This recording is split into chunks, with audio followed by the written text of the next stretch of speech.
Hi everyone, John Showalter here, customer success coach here with Bright, and today we're going to be talking about sharing a preview of your listing with your clients before you go live in Bright. So to do that, you'll see here in listing management, we've got a listing pulled up. We'll want to complete all of our fields first before we can share it. It is a requirement to complete all the fields before you can share. So we'll go ahead and add a list price here. And then from there, we'll want to jump down to transaction participants over here on the left-hand side, where we can add in participants to share with. So you can see here I've got owner one. I've obviously got myself added.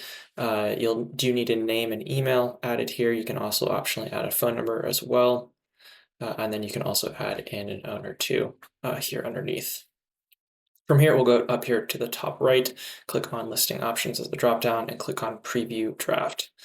This will open up in a new tab like this, where we have the ability here at the top to print this page if we would like. And then we can also share this to our clients, which we'll do here in a second. But we have a listing details here that we can view, the ability to preview the photos of the property that you've uploaded. You can scroll down, look at the map and where the property pin lies there on the map.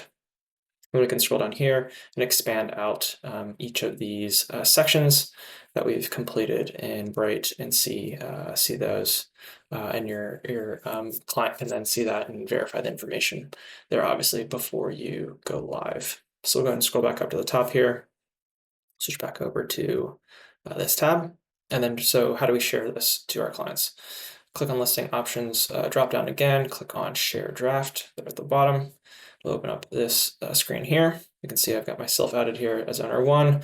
You can also share it to yourself as well. And then if you have an office manager or broker that you'd like to share this to, you can check off each of those as well if you would like to send it to them before going live.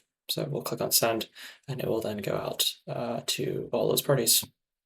And that's just a look there at sharing previews of drafts here within Bright. If you have any questions, feel free to reach out to us. We're happy to help.